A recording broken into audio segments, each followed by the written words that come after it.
여러분 과자 좋아하세요? 과자? 저는 과자를 이렇게 즐겨 먹지는 않거든요.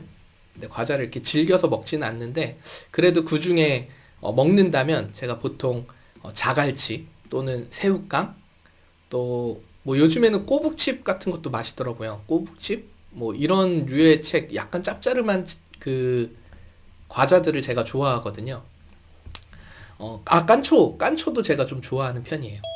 네, 그런데 느낌인지는 모르겠지만 이 과자의 양이 이제 확실한 것은 전과 같지 않다라는 생각이 많이 들어요. 근데 이게 어렸을 때 이제 먹었기 때문에 양이 많게 느껴졌는지 그런 건 잘 모르겠는데 요즘은 정말 봉지에 반도 안 되는 경우의 그런 과자들도 제가 봤거든요. 그래서 한 유튜버가 언젠가 제가 한번 본 적이 있는데 과자의 그 양을 분석하는 영상을 올려본 적이 있어요. 그걸 제가 본 적이 있거든요. 실제로 광고와 다르게 과자의 양이 되게 이제 적게 담겨 있는 것들을 분석해서 유튜버가 올렸더라고요. 이것을 우리가 보통 뭐라고 하죠? 허위 광고라고 얘기하죠. 과장된 광고, 네, 거짓된 것이라고 우리는 얘기합니다. 근데 이 거짓이라는 게 이것뿐일까요? 제가 이제 주중에 설교를 준비하러 스타벅스에 갔거든요. 근데 캐롤이 흘러나오는 거예요. 너무 좋잖아요. 캐롤이 흘러나오니까. 저도 모르게 막 그 연인들의 크리스마스를 떠오르게 되더라고요. 그 분위기가 느껴지고 뭔가 이렇게 그 크리스마스 성탄절만에 우리가 느끼는 느낌이 있잖아요. 그게 막 떠오르는 거예요. 느낌적으로. 그런데 그 느낌과 분위기가 사실 뭐 본질로 보기에는 좀 가깝지 않더라고요. 성탄절의 원래 의미에는. 근데 뭐 저도 이제 그런 것을 느낀다는 거죠.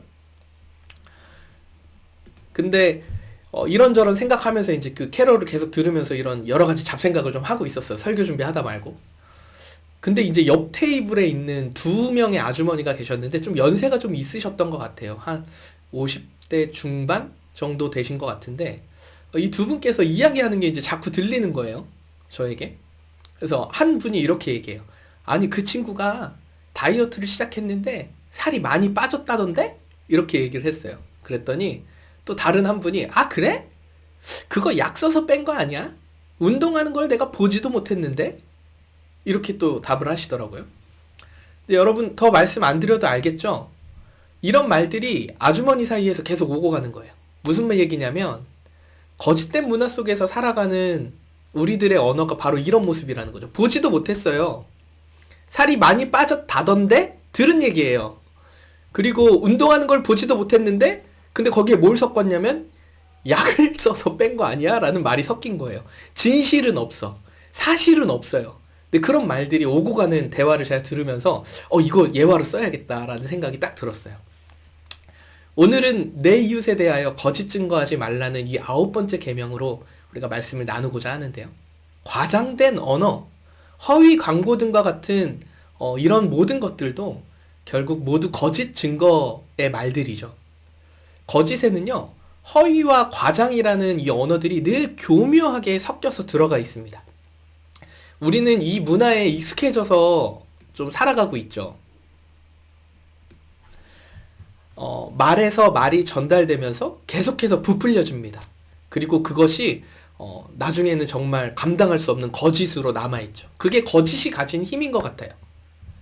이 성경에서는요, 처음으로 거짓말이 등장하거든요. 거짓의 말들이. 근데 우리가 잘 알고 있죠. 거짓이 어디서 등장하죠? 제일 먼저 등장하는 게 창세기의 뱀과 하와의 대화에서 드러납니다.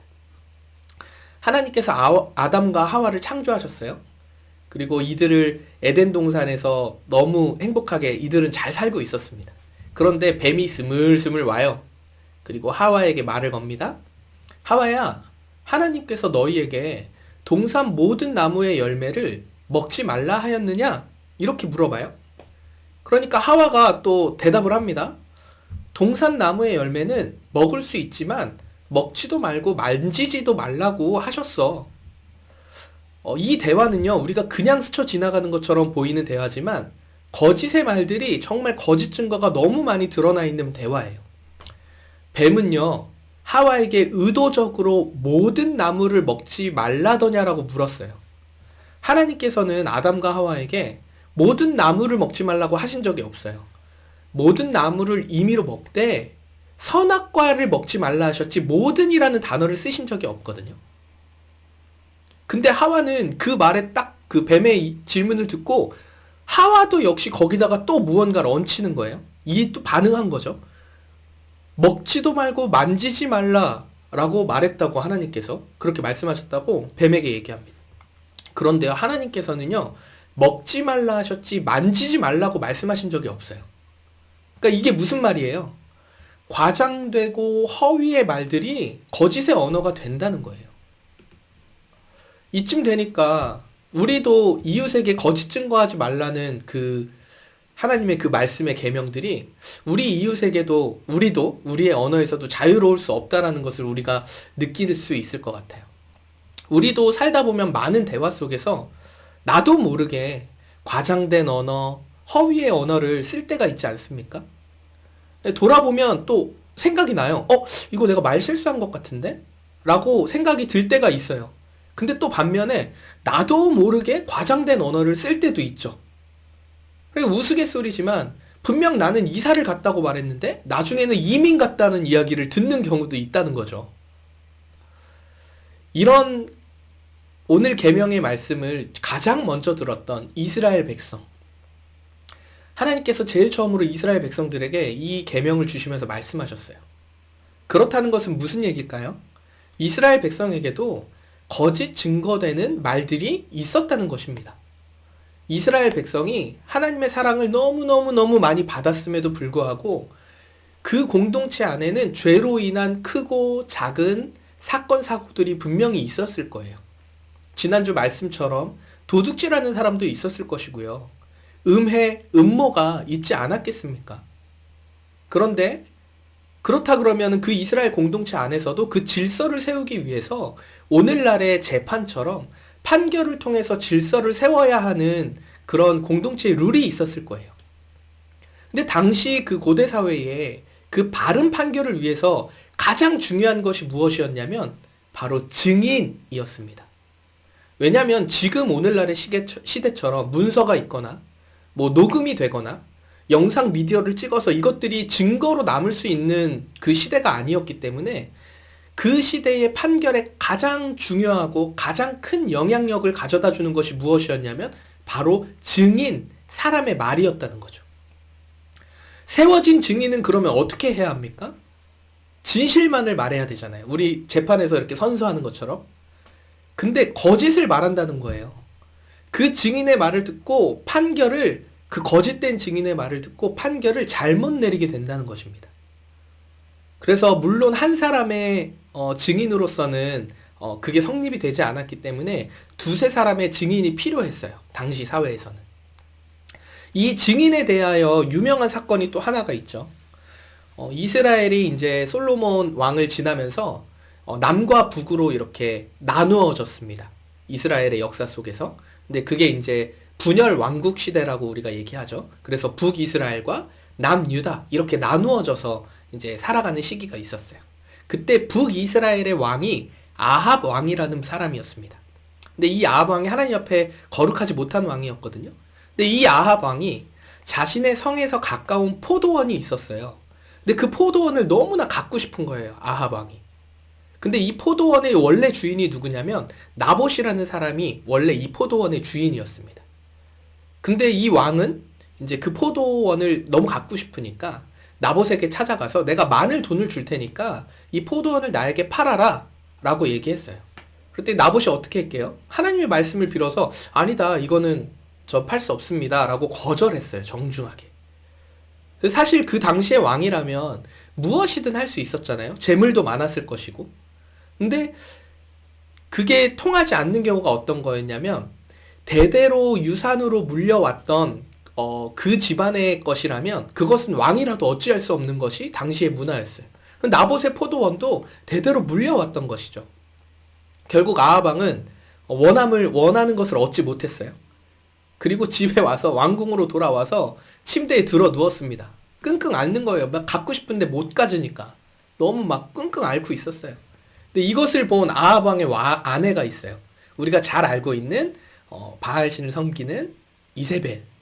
근데 이세벨이 이걸 보면서 이게 지금 자기 남편 왕이 이러고 있는 게 너무 안 좋아 보였나 봐요. 그래서 돈을 주고 증인을 매수합니다. 그래서 나봇을 모함하여서 거짓 음모를 세워서 그 거짓 증인을 돈으로 매수해서 이 나봇을 죽이고 아합 왕에게 그 포도원을 주는 사건이 일어나요. 이처럼 당시에는 이 증인이라는 것이 힘이 막강하였다는 거죠. 이 증인의 말 한마디로 가정이 깨어지고 공동체가 깨어지는 일이 일어났다는 거예요. 그렇다면 이쯤에서 이제 이 9계명의 말씀이 우리에게 어떻게 다가오는지 우리가 생각해 볼 수 있겠죠. 거짓의 말, 이 거짓의 말은, 거짓 증거되는 우리의 말들은 사람과 사람 사이의 신뢰를 무너뜨린다는 거예요. 우리가 이 10계명을 배우고 있지만 이 10계명의 계명의 원래 본래 뜻은 사랑이라고 말씀드렸잖아요.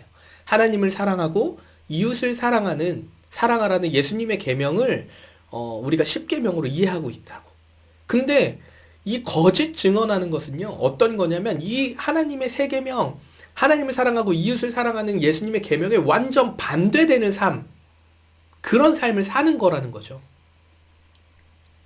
사랑하는 성도 여러분, 우리의 거짓된 말, 과장된 말, 허위의 말들을 이제는 멈춰야 합니다.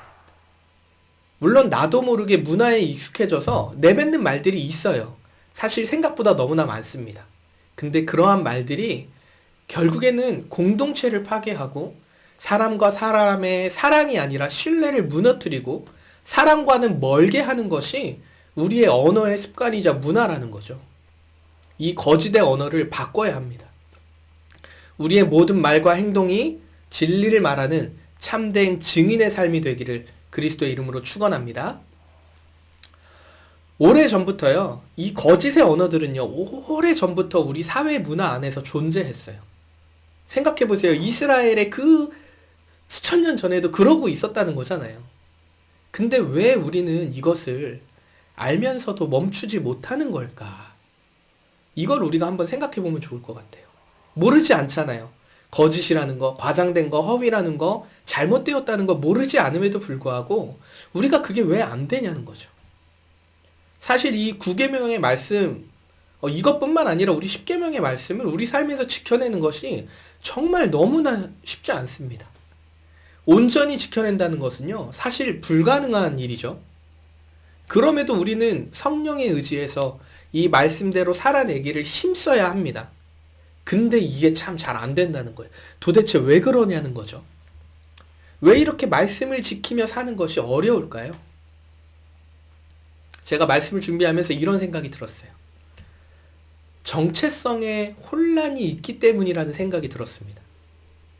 우리의 정체성이 어디 있는가에 대해 인식하고 고민해야 되는데 내가 지금 어디에 서 있는지, 무슨 생각을 하는지, 어떤 스탠스를 취하고 있는지 알아야 하는데 그걸 모르고 그냥 살아가는 거죠. 그러니까 사람과 사람의 대화에서도요, 자꾸 거짓과 과장과 허위를 조금씩 보태서 이야기하고 있는 거예요. 이게 무슨 말이냐면 그 대화를 통해서 내 정체성, 내가 하나님 앞에 존귀한 존재라는 걸 모르니까 내가 조금 더 나은 사람이 되고자 내 말에 조금 더 살을 입히고 거짓을 입히고 허위, 과장된 것들을 입힌다는 거죠. 내가 조금 더 나은 사람이 되고 싶어하는 마음이 우리 안에 깊숙이 숨어 있는 겁니다. 물론 이런 경우가 아니어도 거짓 증거를 할 때가 있어요. 내가 실수로라도 잘못을 했는데 이 잘못을 용기 있게 얘기하는 게 두려워서 계속 거짓을 쌓아서 거짓을 말할 때도 있어요. 하지만 우리가 보통의 대화에서는 과장, 허위, 거짓된 언어들을 많이 사용한다는 거죠. 내가 어떤 사람인지 인정을 받고 싶고 은근히 내가 그렇게 거짓된 말과 과장과 허위의 말들을 하면서 다른 사람을 깎아내리고 그럼으로써 내가 옳다는 것, 내가 더 나은 사람이라는 것을 표현하고 싶어서 우리가 이런 거짓의 증거, 거짓의 언어들을 사용하는 게 아닐까 이렇게 생각하게 되었습니다. 사랑하는 우리 성도 여러분, 우리의 정체성은요, 하나님 안에 존재할 때 가장 건강할 수 있습니다. 그런 의미에서 우리가 거짓 증거하는 말들과 우리의 삶은요, 우리의 인격을 소멸시키고 양심과 우리의 삶의 모든 것들을 파괴하는 일이라는 거예요. 계속해서 우리가 거짓의 말들을 하게 되면요, 나의 인격이 소멸된다는 거예요. 나의 인격이 파괴된다는 일인 것입니다. 그렇다면 우리가 이 거짓된 언어에, 이 진리의 언어의 삶을 거짓된 언어를 버리고 이 진리의 언어로의 삶을 살기 위해서는 어떻게 해야 할까요? 그게 이제 우리에게 중요한 일이겠죠. 제일 첫 번째는요, 먼저 인정해야 합니다. 내가 어떤 존재인지 하나님 앞에서 매 순간 인정해야 하고요, 매 순간 돌이켜야 합니다. 우리의 말과 행동이 거짓이었음을 인정해야 해요. 그리고 하나님 앞에 용서를 구해야 합니다. 근데 이러한 돌이킴이 없다면요, 하나님 주시는 기쁨, 평안을 맛볼 수가 없어요. 우리의 말과 행동이 어떠한지 인식하고 하나님 앞에 기도하면서 우리의 마음을 돌이키는 일들이 없으면, 용서를 구하는 일들이 없으면요, 우리 하나님 주신 기쁨과 평안을 온전히 맛볼 수가 없다는 것입니다. 이게 첫 번째, 인정하는 말들이 우리 안에 필요합니다.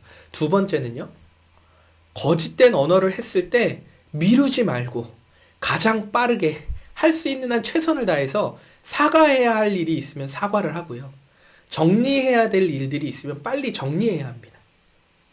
뱀과 하와의 대화에서 우리가 봤잖아요. 거짓된 대화는요, 계속해서 우리가 혼란스럽기 때문에 거짓과 거짓의 언어를 만들어냅니다. 그런 대화가 오고 갈 때는요, 빠르게 정리하고 사과해야 할 것은 빨리 사과하고 그 언어의 대화에서 빨리 물러나야 합니다. 그래서 그 거짓된 지속적인 대화를 하는 사람들의 모임은 좀 피하는 것도 또 하나의 좋은 방법 중에 하나입니다. 이렇게 영적이고 실제적인 방법들을 통해서 우리는 어떻게 살아가느냐? 그리스도의 증인으로 살아간다는 거죠. 사도행전 1장 8절 말씀, 제가 참 좋아하는 말씀이고 제가 개척한 이후에 계속 이 말씀을 때때로 묵상하는 말씀 중에 하나인데요. 사도행전 1장 8절의 말씀입니다. 제가 한번 읽어봐 드릴게요. 오직 성령이 너희에게 임하시면 너희가 권능을 받고 예루살렘과 온 유대와 사마리아와 땅끝까지 이르러 내 증인이 되리라 하시니라. 아멘. 사랑하는 여러분, 우리가 그리스도의 증인임을 잊지 말아야 합니다. 우리 지난주 뭐 했죠? 성례식 했어요. 성찬 그리고 세례식, 이걸 합쳐서 성례식이라고 하죠. 함께 예수님을 기념하면서 떡을 떼었고요, 또 잔을 나누었습니다. 제가 지난주에 떡을 뗄 때 빵을 이렇게 찢는 거 여러분 보셨죠? 그렇게 빵을 일부러 찢는 데는 이유가 있습니다. 우리는 예수님의 몸된 지체들이라는 의미를 가지고 제가 그렇게 하나의 빵을 찢었거든요. 그리고 그걸 우리가 함께 나눠 먹는 것을 예수님을 기념하기 위해 제가 그렇게 떡을 떼었죠. 잔을 나눌 때도 원래대로는요, 원래 성찬은요, 한 병에 포도주를 같이 나눠서 마시고 닦아서 넘겨서 돌려서 마시는 것이 원래 성찬이에요. 성찬의 분잔하는 방법인데, 사실 이 시대가 문화가 그렇다 보니까 우리가 이제 한 병으로 이렇게 돌려 마시기는 좀 어렵고, 그래서 한 병으로 나눠서 마시는 것을 하고는 있는데, 어찌됐건 성찬의 의미는 무엇이냐면 그리스도의 자녀됨을 강조하는 거죠. 우리가 그리스도 안에 하나됨을 강조하는 것입니다. 근데 이 하나됨에 거짓의 말들이 있으면 신뢰가 무너지고 공동체가 깨어지고 그 안에 내가 골마서 나의 인격이 손상되지 않겠어요? 성찬은 하나됨, 그리스도의 자녀됨을 강조하는 시간입니다. 사랑하기에 애쓰는 그 과정을 보는 것이 성찬이라는 거죠. 그리고 또 우리 지난주에 3명이나 세례를 받았잖아요. 그래서 이 3명의 형제 자매가 우리 올디너리 공동체, 또 믿음의 그리스도 안에 믿음의 형제 자매들로 우리가 가족으로 받아들였잖아요. 이 모든 것이 무엇을 의미하는 것이냐면 하나님의 자녀, 백성임을 말하는 것입니다. 하나님의 증인임을 고백하고 있다는 것이죠. 우리의 삶의 모든 순간은요, 모두 증인으로서의 삶임을 잊지 않기를 그리스도의 이름으로 축원합니다. 말씀 좀 정리할게요.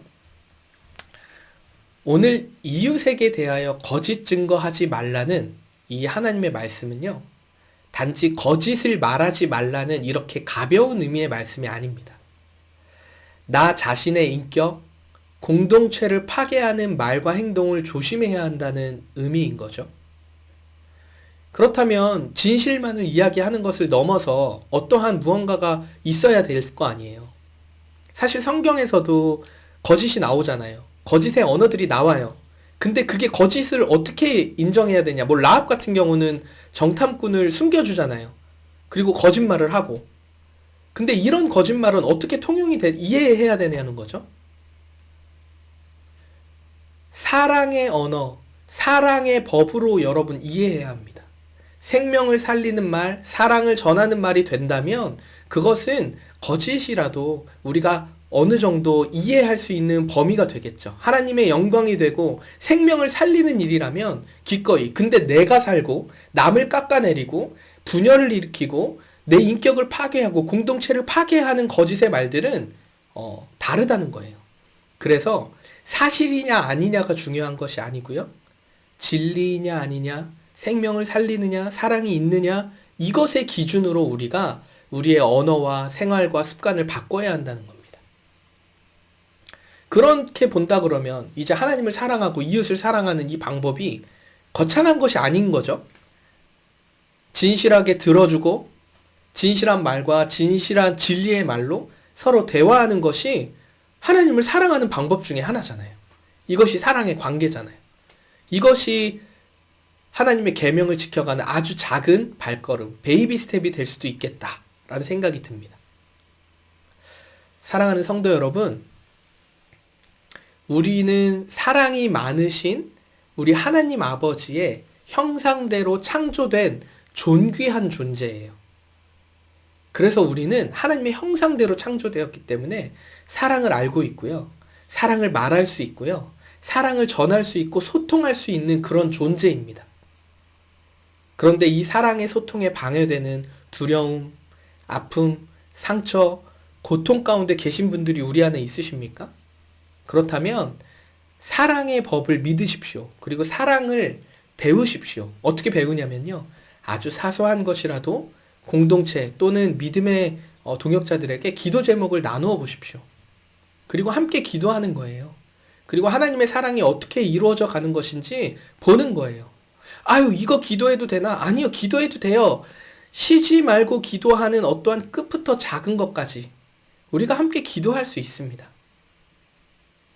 이제 다음 주면요. 12월이에요. 이제 다음 주 지나가면. 한 달은 이제 22년이 한 달 남은 거죠. 이제 이 남은 한 달 동안 새로운 결심으로 다시 한 번 더 하나님 앞에 우리가 그리스도의 증인으로서 서약을 하는 시간들을 가져보면 어떨까요? 여러분들이 고백해 보는 거죠. 하나님 기도하면서. 하나님, 내가 진리만을 선포할 것을 그리스도 앞에 서약합니다. 이렇게 한번 여러분 개인적으로 하나님 앞에 서약하고 약속해 보는 시간을 가져보면 어떨까 생각이 됩니다. 이렇게 묻는 거예요. 누군가가, 하나님께서 우리에게. 여러분은 사랑하는 성준아, 너는 진실만을 말할 것을 약속할 수 있니? 진리만을 말할 것을 약속할 수 있니? 이렇게 우리에게 묻는다면 우리가 기꺼이 네 라고 대답하는 그런 믿음의 공동체가 되기를 간절히 소망합니다. 더 나아가서요. 우리가 성령님께 간구하면서 성령의 인도하심을 받는 우리 12월 또 2023년이 되었으면 좋겠어요. 그래서 우리의 입술을 통해서 진리의 말을 하고 사랑의 말을 하고 그 안에 우리의 정체성이 무너졌던 정체성, 혼란스러웠던 정체성이 우리의 서로 공동체 안의 사랑을 통해서 회복되고 공동체의 이 사랑이 가득 흘러 넘치기를 간절히 소망합니다. 그렇게 되기를 우리 살아계신 예수 그리스도의 이름으로 축원합니다. 아멘.